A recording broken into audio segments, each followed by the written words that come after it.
Hello guys, welcome to my YouTube channel. और मैं हूं गौराम। और आज हम पढ़ने वाले हैं क्लास 8 साइंस का chapter number 3, coal and petroleum. तो इस चैप्टर में हम कई चीजें पढ़ेंगे।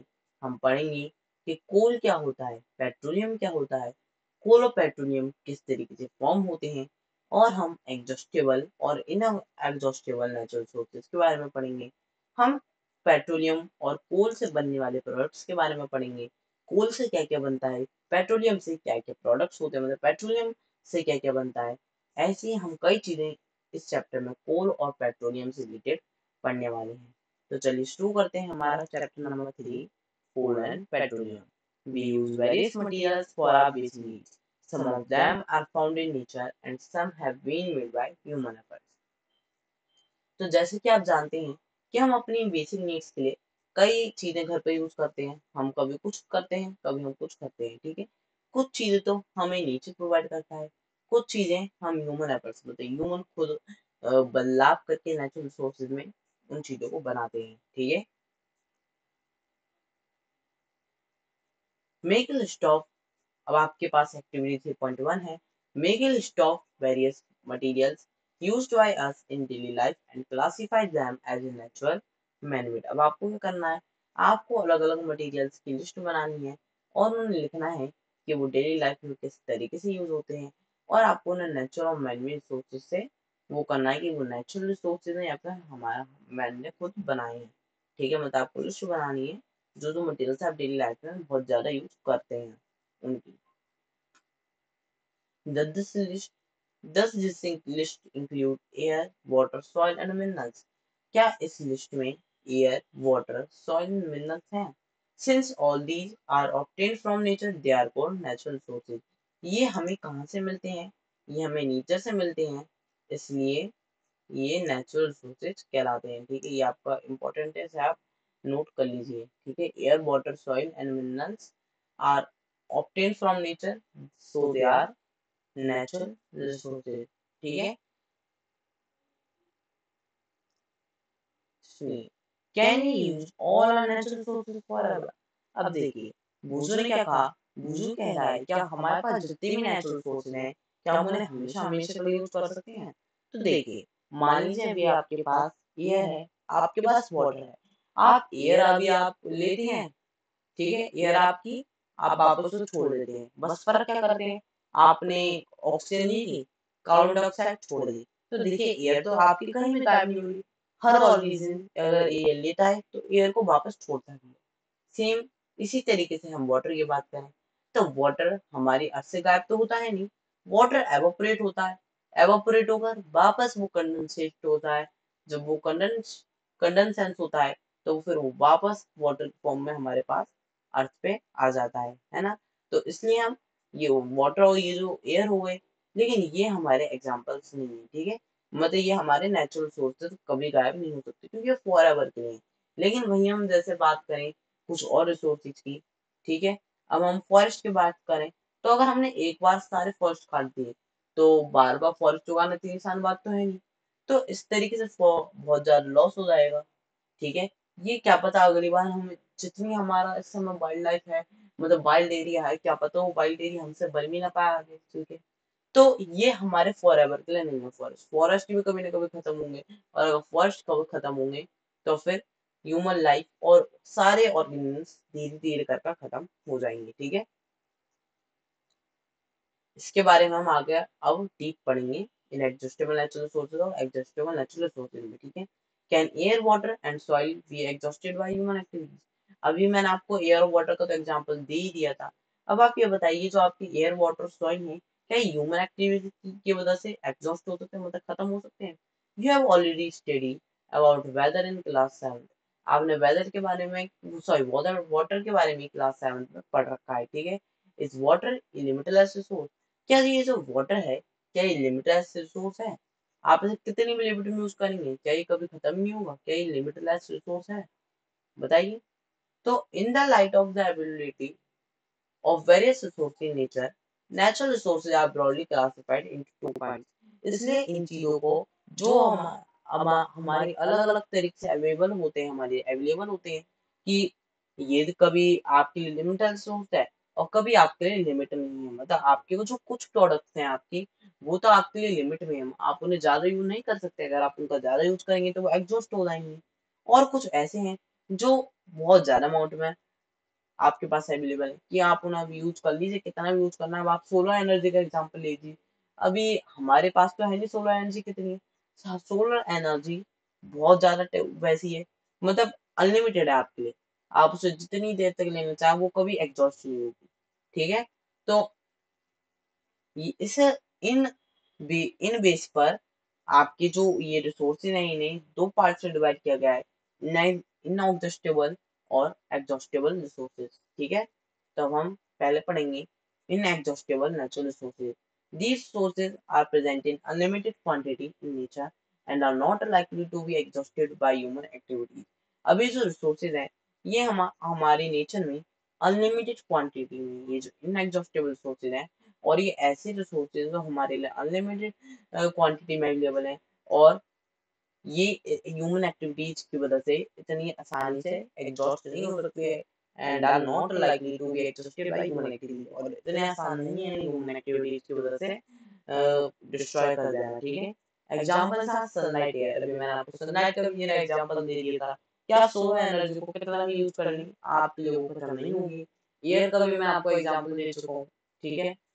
चलिए, exhaustible natural resources. The amount of these resources in nature is limited. अभी जो exhaustible resources हैं, exhaustible natural resources हैं, इनकी जो अमाउंट है हमारे नेचर में, मतलब जितनी है वो लिमिटेड है। ठीक है। आपके लिए आपको थोड़ा मिलेगा, थोड़ा और मिल जाएगा, थोड़ा और भी मिल जाएगा, लेकिन इससे ज्यादा नहीं मिलेगा। आप ये कह सकते हैं। ठीक है।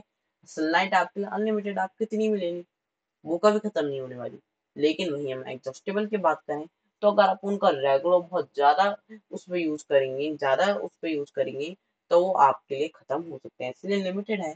They can be exhausted by human activities, क्योंकि ये जो एग्जॉस्टेबल नेचुरल रिसोर्सेज है ये एग्जॉस्ट हो सकते हैं ह्यूमन एक्टिविटीज की वजह से। नाम से भी समझ में आता है एग्जॉस्टेबल मतलब। ठीक है। Examples of these are forest, wild life, minerals, coal and petroleum, natural gas etcetera. Examples आपकी ये सब बता दी उन्होंने। जैसे कि आपके एग्जाम्पल्स में आपको फॉरेस्ट आता है, वाइल्ड लाइफ आता है, ठीक है, आपके मिनरल्स आते हैं, कोल आता है, पेट्रोलियम आता है, नेचुरल गैस आता है, और ऐसी ही कई चीजें और आती हैं। ये पूरा पैराग्राफ आपका इम्पोर्टेंट है, इसे नोट कर लीजिए। ठीक है। इसमें आपको एग्जॉस्टेबल और नॉन एग्जॉस्टेबल रिसोर्सेज की, इनएग्जॉस्टेबल रिसोर्सेज की डेफिनेशन बताई गई है। ठीक है। चलिए, अब है हमारे पास एक्टिविटी 3.2। ठीक है। चलिए पढ़ते हैं। It is a group activity. ये जो एक्टिविटी करने वाली हम परफॉर्म, ये ग्रुप एक्टिविटी होगी। Take some container, fill them with popcorn, peanuts, roasted gram, toffee. अब आपको क्या करना है, कुछ कंटेनर लेनी है जिन्हें आपको पॉपकॉर्न से भर देना है, पीनट से भर देना है, रोस्टेड ग्राम, टॉफी या फिर टॉफी से भर देना है। ठीक है। फिर आपको रोस्टेड ग्राम से भर देना है। Divide students into group of 7 each. अब आपको क्या करना है, अब आपको जो स्टूडेंट्स हैं उन्हें 7 के पेयर्स में डिवाइड कर देना है। ठीक है। मतलब आपका हर ग्रुप में 7 बच्चे होंगे। ठीक है। Further divide each group into 3 सब ग्रुप्स कंटेनिंग 1, 2 एंड 4 स्टूडेंट्स। अब आपको क्या करना है, अब आपने जो ग्रुप बनाए उन ग्रुपों के भी बच्चों को सब ग्रुप्स में डिवाइड कर देना है, मतलब और ग्रुप्स में डिवाइड कर देना है, जिसमें आपको 1, 2 और 4 स्टूडेंट्स रखने हैं। मतलब आपको एक ग्रुप में तो एक स्टूडेंट रखेंगे, वो अगले ग्रुप में आपको 2 स्टूडेंट्स रखने हैं, और अगले ग्रुप में आपको 4 स्टूडेंट्स रखने हैं। ठीक है। एक ग्रुप के अंदर आपको ये 3 ग्रुप और बनाने हैं। Level damage first, second and third generation respectively. अब आपको क्या करना है, अब आपको हर ग्रुप का नाम, ये जो आपने पहले तो आपने 7 ग्रुप, मतलब आपने 7 बच्चों के कुछ ग्रुप्स बना लिए। जैसे मैं मान लेता हूँ आपकी क्लास में 42 बच्चे हैं और आपने 7 ग्रुप्स बना लिए, तो आपके पास कितने ग्रुप्स बन गए, 6 ग्रुप्स बन गए।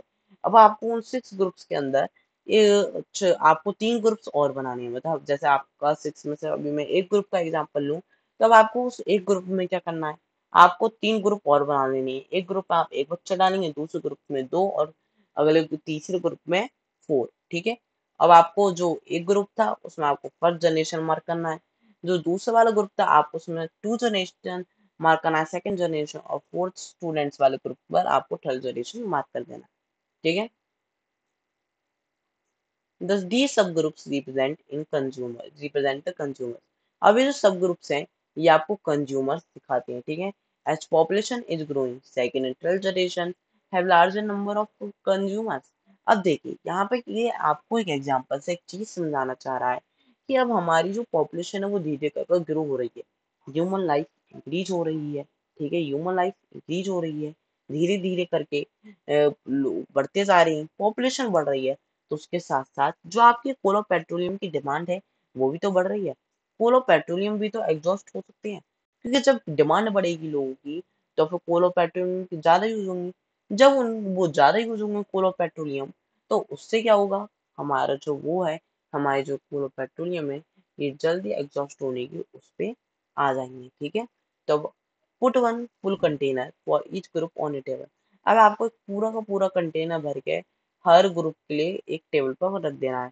Ask consumers of first generation from each group to consume eatables from the container of their group. अब उसने क्या कहा कि अब आपके जो कंज्यूमर्स हैं, मतलब आपने 3 ग्रुप बनाए थे, अब आप मतलब टोटल तो मिला के आपने 6 ग्रुप्स बनाए, जो आपने 7 बच्चों के बनाए थे। अब आपको हर ग्रुप को एक पहले कंटेनर देना है जिसमें आपको कई सारी खाने की चीजें रख देनी है, ठीक है। आपको सबसे पहले उन जो आपने 6 ग्रुप्स बनाए 7 7 बच्चों के, अब आपको उन्हें क्या करना है, उनमें जो आपने 3 जनरेशन बनाई है ना, first generation, second generation, third generation, first generation वाला बच्चा जिसमें आपका ओनली एक स्टूडेंट था, अब आपको उसे एक कंटेनर में भरकर कुछ ईटेबल्स दे देनी है, मतलब कुछ खाने की चीजें दे दी है, और फिर उनसे क्या पूछना है, now ask the second generation consumer from each group to do the same. फिर आपको ऐसे ही करना है, फिर आपको अगले सेकंड जनरेशन वाले कंज्यूमर से करके देखना है, हर ग्रुप से टू डू द सेम। फिर आपको सेकंड कंज्यूमर में कितने बच्चे थे, 2 बच्चे थे, नहीं 4 थे, 4 बच्चे थे ना आपके, हाँ, नहीं 2 बच्चे ही थे, 4 बच्चे आपके थर्ड जनरेशन वाले ग्रुप में थे। तो आपको ऐसे ऐसे करके ट्राई करना है, ठीक है। Ask students to observe carefully the availability of eatables in each container. अब आपको स्टूडेंट से पूछना है कि आप ऑब्जर्व करना है कि सबसे सबसे ज्यादा अवेलेबिलिटी अब कौन से कंटेनर में है, ईटेबल्स की मतलब खाने की चीजें जिसमें सबसे ज्यादा रखी हुई थी वो कौन से कंटेनर में है। If something is left in containers, ask third generation from each group to consume it. अगर अभी भी कुछ चीजें कंटेनर्स में बची हैं तो आपको थर्ड जनरेशन को पूछना होगा हर ग्रुप से, ताकि वो उसे खा सके। Now finally observe whether all the consumers of the third generation got the eatables और नॉट। अब आपको ये देखना होगा कि अब आपने जो कंटेनर में ईटेबल्स भर के दी थी, क्या अब सभी थर्ड जनरेशन वाले बच्चों के पास वो सब ईटेबल्स पहुंच चुकी है, मतलब खाने की चीजें पहुंच चुकी है। Also observe if anything is still left in any of the container. और फिर आपको ये भी ऑब्जर्व करना है क्या किसी भी कंटेनर में थोड़ा सा भी कुछ भी आइटम बचा है, ठीक है। Assume that the eatables in the container represent the total availability of exhaustible natural resources like coal, petroleum और natural gas। अब आपको ये क्या बताना चाह रहा था, यहाँ पे जो उसने eatables की बात की कंटेनर में रखे हुए, ये क्या दिखाती हैं आपको, total number of exhaustible natural resources बताती हैं। Total number of exhaustible natural resource क्या हमें बताती हैं कि कोल बताती हैं, पेट्रोलियम बताती हैं और नेचुरल गैस के बारे में ये आपको बताती हैं, ठीक है। मतलब ये किसे वो कर रही है, इस समय आपको कोल, पेट्रोलियम, नेचुरल गैस की तरफ दर्शा रही है, ठीक है। चलिए, ईच ग्रुप में हैव डिफरेंट कंजप्शन पैटर्न। लेकिन ऐसा भी हो सकता है जो आपने इतने 7 ग्रुप्स बनाए, क्या पता हर ग्रुप्स के पास अलग अलग कंजप्शन पैटर्न हो, क्या पता किसी ने पूरा खत्म भी कर लिया हो, किसी ने थोड़ा बहुत छोड़ भी दिया हो। Are the earlier generation of any group too greedy, क्या लेकिन जो पुरानी वाली जनरेशन थी हर ग्रुप की, क्या वो बहुत ज्यादा ग्रीडी थी, मतलब लालची थी। It may be that the earlier generation some groups were concerned about coming generation and left something for them, ठीक है। लेकिन ऐसा भी हो सकता है कि जो अर्लियर जनरेशन थी, जो पुरानी जनरेशन थी हमारी, वो कुछ ग्रुप्स में जो थी, उन्होंने सोचा उसके बारे में कि हमारी जो कमिंग जनरेशन होंगी उन्हें उन्हें क्या मिलेगा, इसलिए उन्होंने थोड़ी सा ये जो कोल, पेट्रोलियम हमें इतनी ज्यादा लार्ज अमाउंट में मिल रहे हैं इस समय तो है थोड़ी लार्ज अमाउंट में, लेकिन आगे चलकर हम इनका जितना यूज कर रहे हैं ये बचे ही कितने हैं। ऐसे तो हमें तो बहुत, अभी भी आप कहेंगे, हम आपको आपकी लाइफ तो भी कट रही है कोल पेट्रोलियम से, लेकिन आपकी जो आने वाली जनरेशन है, जितना हमारे पास कोल और पेट्रोलियम बचा है, उनके लिए वो इतना कोल और पेट्रोलियम नहीं हो पाएगा, क्योंकि जो कोल और पेट्रोलियम है ना, उन्हें बनने में मिलियंस ऑफ ईयर लगते हैं। ठीक है, मिलियंस ऑफ ईयर तक आपकी जो ऑर्गेनिक्स होते हैं पहले तो सॉइल के अंदर दबे रहते हैं, फिर वो कोल और पेट्रोलियम में जाकर कन्वर्ट होते हैं। ठीक है,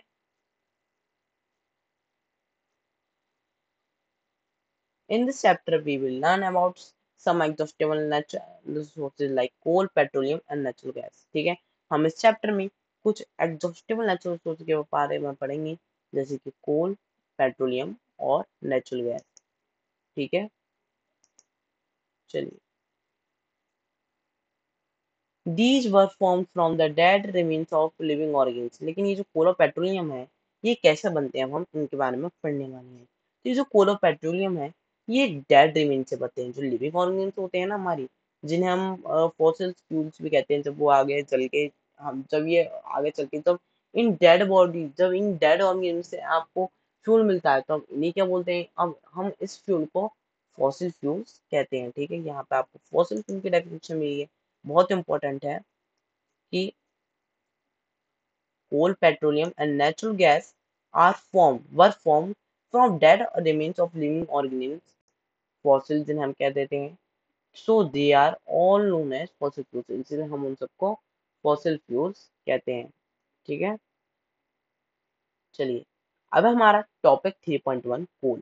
अब कोल क्या है, हम कोल के बारे में पढ़ेंगे, कोल के प्रोडक्ट्स के बारे में पढ़ेंगे। ठीक है, you may have seen coal or heard about it. It is hard as stone and it is black in colour. ठीक है, अब आपने ऐसा हो सकता है कि आपने कोल को देखा भी हो और उसके बारे में सुना भी हो। वो बहुत ज्यादा हार्ड होता है स्टोन की तरह, और ब्लैक इन कलर होता है। क्या होता है, ब्लैक इन कलर होता है। ठीक है, ये आपको कोल की पिक्चर दिखाई गई है, आपका कोल इस तरीके से दिखता है। Figure 3.1 coal. Coal is one of the fuels used to cook food earlier. It was in railway engines to produce steam to run the engine। ठीक है, कोल जो है आपका ये एक फ्यूल है, मतलब फ्यूल की तरह यूज किया जाता है। पहले तो ये कुक मतलब फूड को कुकिंग के लिए भी यूज होता है। ठीक है, फूड की कुकिंग के लिए यूज होता है, इसे गर्म करके जलाया जाता है, कोयला जिसे हम कहते हैं हिंदी में। और या फिर ये पहले रेलवे के इंजन में यूज होता था। ठीक है, अब नहीं आती ये वाली ट्रेन, अब नहीं चलती, क्योंकि एक तो बहुत ज्यादा पॉल्यूशन भी करती थी, और इनमें कोल की अमाउंट जो थी वो भी बहुत जरूरत से ज्यादा यूज होती थी। ठीक है, लेकिन ये जो कोल है, ये पहले रेलवे के इंजन में यूज होता था। तो ये रेलवे के इंजन में यूज होता था और स्टीम बनाता था।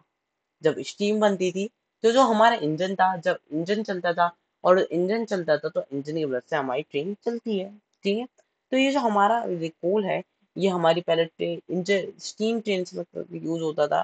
ठीक है, स्टीम ट्रेन में इसमें जो हमारा कोल था, उसमें लोग क्या करते थे, खड़े होकर वहां पर रेगुलर कोल डालते रहते थे। जितना ज्यादा कोल डालते थे उतनी तेज हमारे इंजन चलता था। It is also use in thermal power plants to produce electricity. लेकिन आज ये थर्मल पावर प्लांट में भी यूज होता है इलेक्ट्रिसिटी बनाने के लिए। ठीक है, कहाँ यूज होता है, थर्मल पावर प्लांट में इलेक्ट्रिसिटी फॉर्म करने के लिए।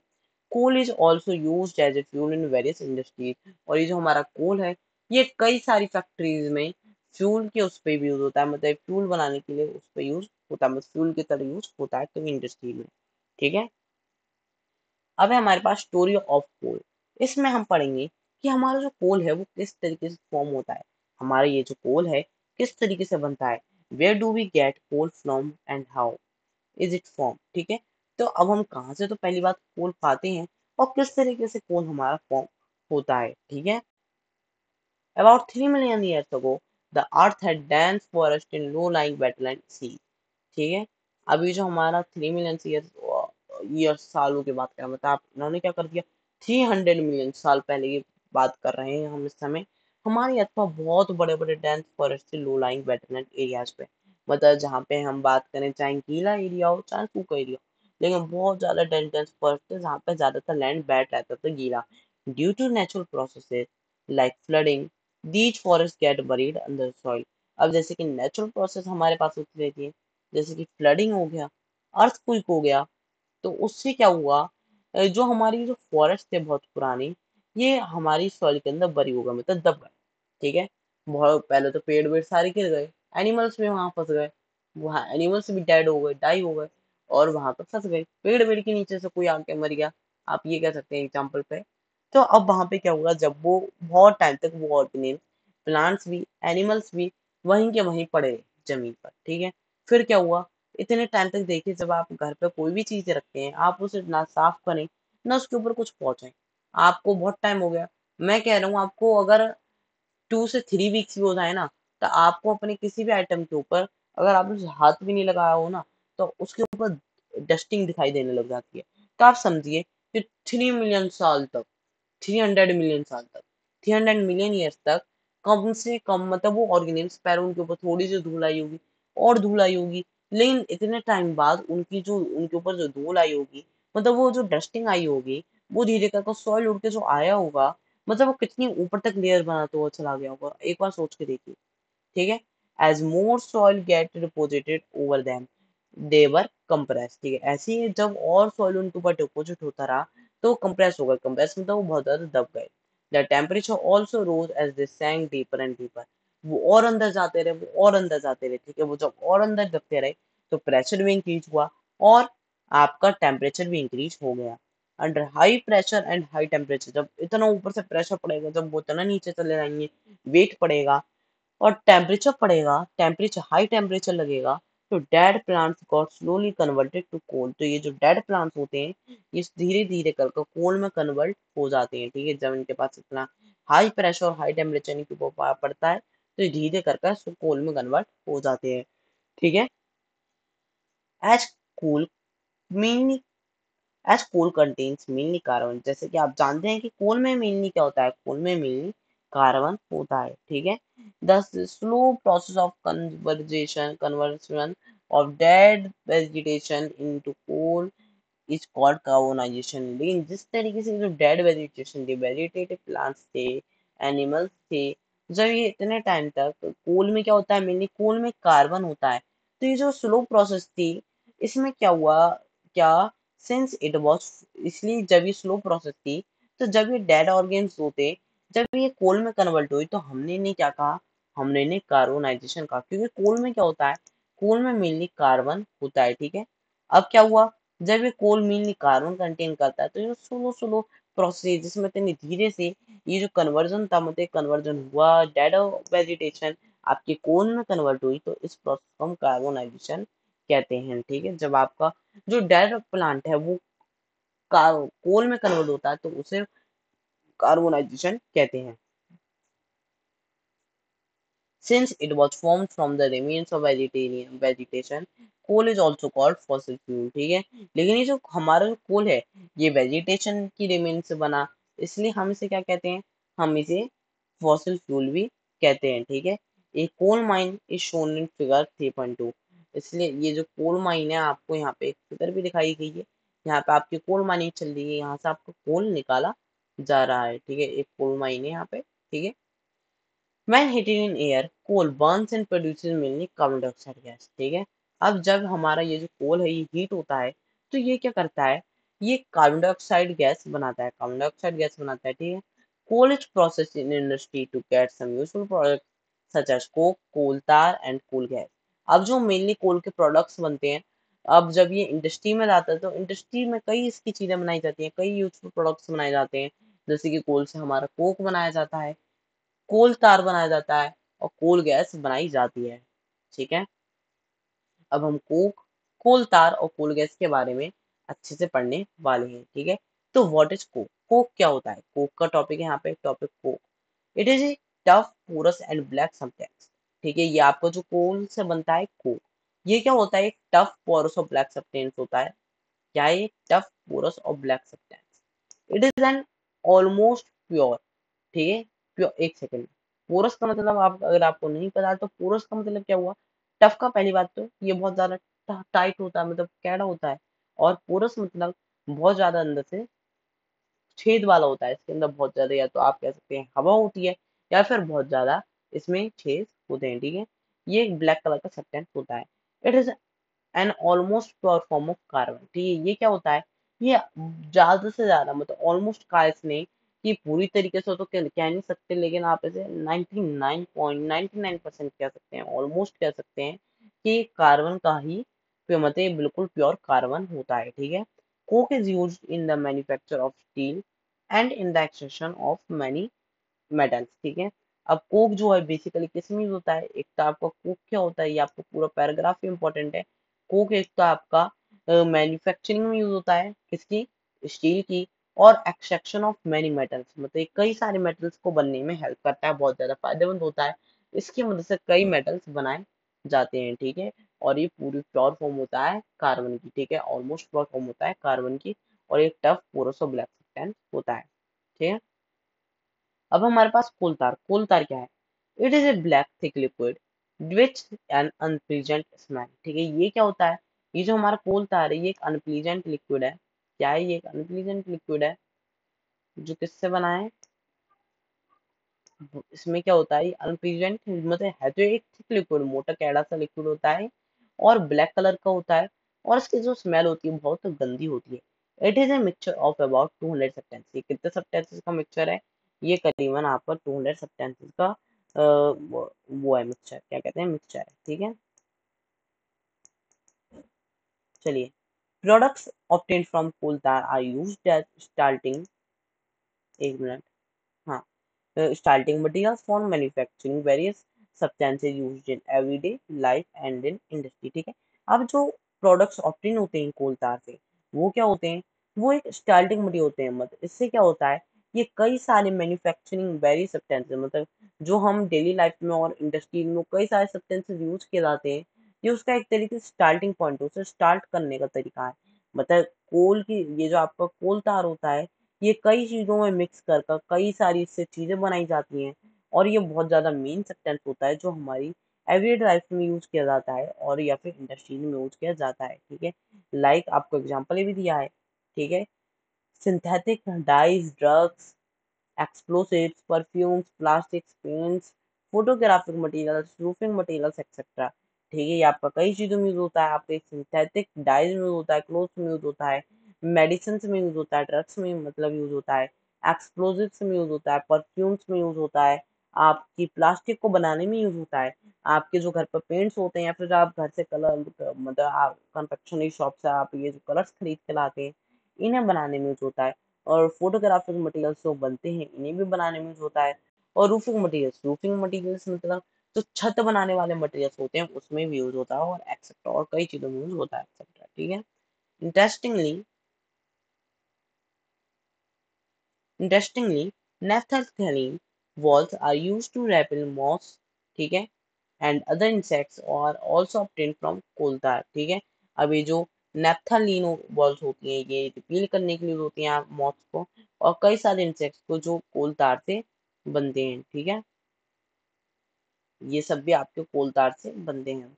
These days bitumen, a petroleum product, is used in place of coal tar for metaling the roads, ठीक है। आजकल जो आपका पेट्रोल, जो आपका आजकल, लेकिन जैसे कि आपने सुना है ना कि कोल तार आपने सुना होगा कि कोल तार से आपकी रोड्स बनती हैं, लेकिन आजकल कोल तार की जगह हमारे हमारे यहाँ बिटुमेन यूज होने लगा है, क्योंकि ये एक पेट्रोलियम का प्रोडक्ट है, और ये कोल तार की जगह यूज होता है रोड्स को मेटल करने के लिए, मतलब रोड्स को ऊपर से बनाने के लिए, ठीक है।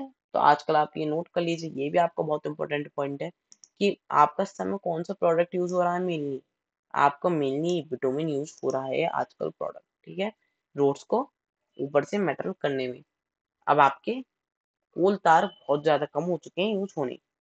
अब हमारा अगला प्रोडक्ट कोल से बना हुआ कोल गैस, ठीक है। कोल गैस क्या है, coal gas is obtain during processing of coal to get coke, ठीक है। जब हम कोक की फॉर्मेशन कर रहे होते हैं, अभी आपने कोक पढ़ा था, जब हम इसके फॉर्मेशन करवा रहे होते हैं, मतलब जब हम ये ऑब्टेन हो रहा होता है, तो इसके ऑब्टेन होने के प्रोसेस में हमें कोक के साथ साथ अंदर कोल गैस भी मिलती है, ठीक है। एक कंटेनर होता है, मतलब बहुत बड़ा सा, जिसमें हमारे सभी सब्सटेंस गर्म हो रहे होते हैं, ठीक है। आप मतलब जो हम, जैसे हमारा जो कोल होता है उसे उस बड़े से कंटेनर में डाल दिया जाता है, ठीक है। जब और उसे बहुत ज्यादा टेम्परेचर पे हीट किया जाता है। जब वो हीट होता है बहुत ज्यादा टेम्परेचर पर, तो जब वो गर्म होता है तो उसके ऊपर से वो गैस निकलती है। जब आपने पढ़ा है कि जब कोई भी चीज गर्म होती है तो गैस की फॉर्मेशन जरूर होती है, तो जब वो गर्म होता है तो गैस की फॉर्मेशन होती है, जो गैस निकलती है हम उसे कोल गैस कहते हैं, ठीक है। और जो हमारा लिक्विडी सब्सटेंस होता है जब वो गर्म होता है ना तो एक लिक्विड ऐसा सब्सटेंस निकलता है, ठीक है। तो उसे हम कोल तार कहते हैं। और जो आपका ये सॉलिड सब्सटेंस जो आपके तब भी थोड़ा सा सब्सटेंस बच जाता है ना, सूखा सूखा बिल्कुल कंटेनर के अंदर ऐसे ही पड़ा हुआ, उसे हम कोक कहते हैं, ठीक है। तो ये जो कोक गैस होती है ये भी इसी प्रोसेस में बनती है जब हम कोक की फॉर्मेशन कर रहे होते हैं, ठीक है। पहले हम इसे पढ़ लेते हैं, यहाँ जो छोटी सी केस स्टडी दी है। Coal gas was use for street lightning for the first time in London in 1810 and in New York around 1820, ठीक है। ये जो आपकी कोल गैस है, ये जो आपकी यूज की गई थी स्ट्रीट लाइटनिंग के लिए यूज की गई थी पहली बार लंदन में 1810 में, ठीक है। मतलब लाइटनिंग के लिए यूज किया गया था कोल गैस को, ठीक है। ये जो आपकी कोल गैस अभी हम पढ़ रहे हैं, ये आपकी 1810 में लंदन में जो थी स्टील लाइटिंग है, मतलब इससे लाइटिंग करने के लिए इसे जलाया गया था। और न्यूयॉर्क में 1820 में। Now it is it used as a source of heat rather than the light, लेकिन आजकल ये हीट का सोर्स ज्यादा बन के रह गई है लाइट का, मतलब हम इसके लाइट के लिए यूज नहीं करते।